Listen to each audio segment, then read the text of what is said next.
रामशरण जी, अभी जैसे आगा साहब ने भी कहा कि यूएन को बहुत कमजोर बॉडी मान लिया गया है, कुछ फैसले नहीं होते हैं, कुछ ठोस वो कर नहीं पाता है, कुछ अगर प्रस्ताव पारित भी हो जाते हैं तो वो लागू नहीं हो पाते हैं।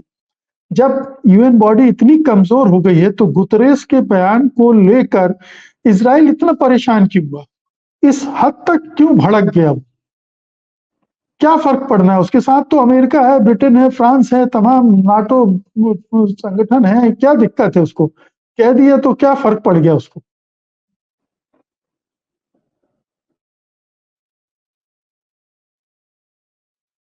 अनम्यूट कर लीजिए, अनम्यूट कर लीजिए। मेरे तीनों तीनों पैनलिस्ट दोस्तों ने काफी विस्तार से प्रकाश डाला है। यहाँ दो तीन पॉइंट्स हैं। एक तो मैं दोस्त आगा की इस बात से सहमत हूँ कि इजराइल एक ग्रेटर इजराइल बनाने का जो एजेंडा है वो उस पर वो लगातार काम करता आ रहा है, और ये उसकी फितर पिछले 50-60 साल की ये कोई नई बात नहीं है। दूसरा, जो महासचिव ने जो कल बात कही, तो उसने बाकी और लोगों ने कहा, लेकिन उन्होंने कहा कि ये शून्य में नहीं हुआ है। जो हमास ने जो किया उस पर प्रकाश डाला, लेकिन इसका मतलब उसको हमास को कहीं न कहीं भड़काया गया। उसके ठोस कारण हैं, क्योंकि कई शब्द ये कहना कि शून्य में, ये ज़ीरो में नहीं हुआ है। ये दो महत्वपूर्ण बात है। तीसरी बात ये है कि ठीक है, 5 देशों के पास वीटो पावर है और वो उसमें भी करनी है, लेकिन यहाँ पर एक बड़ी बात है कि जो कि भारत भी मांग कर रहा है, आपको याद होगा, पिछले कई साल से मांग उठ रही है कि यूएन का डेमोक्रेटाइजेशन, लोकतांत्रिकरण किया जाना चाहिए। या तो वीटो पावर को समाप्त कर दिया जाए, बिल्कुल समाप्त कर दिया जाए, और या इसमें जो डेवलपिंग नेशन के हैं या थर्ड वर्ल्ड कंट्रीज के लोग हैं, नेशंस हैं, उनको सिक्योरिटी काउंसिल में जगह दी जाए, इसका विस्तार किया जाए।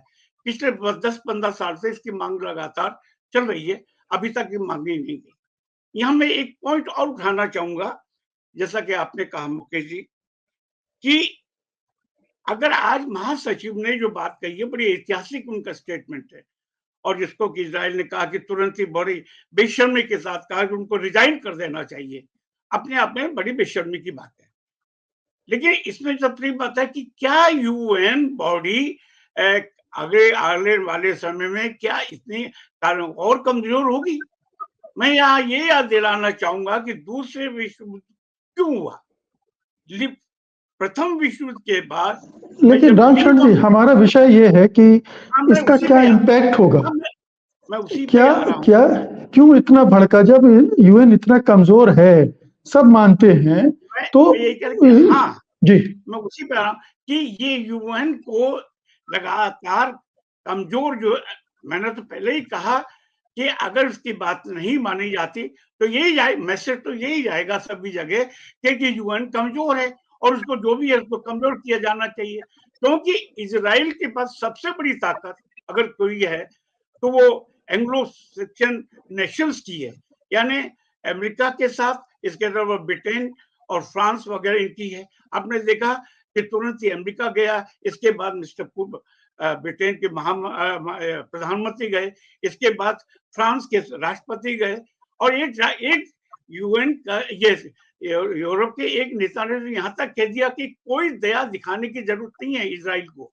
और साथ में ये भी कहा कि मानवीय रूल का इसमें उल्लंघन ना हो, लेकिन दया मत दिखाइए। तो इसका मतलब ये कि इजराइल को पूरा भरोसा है कि हम महासचिव की बात नहीं माने, कौन परवाह करता है।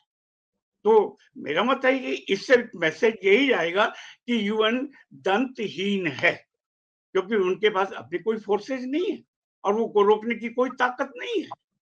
तो तभी इसको, अगर यूएन को कदम उठाना है तो इसके जितने भी मेंबर नेशंस हैं, जैसा कि शुरू में नकवी ने कहा कि मेंबर नेशंस को का जब तक कि फिजिकल दबाव नहीं बनता है, और खासतौर से अमेरिका पर, क्योंकि अमेरिका पीछे भी कई बार धमकी दे चुका है कि हम एड बंद कर देंगे, ग्रांट बंद कर देंगे, यूनिसेफ को नहीं देंगे।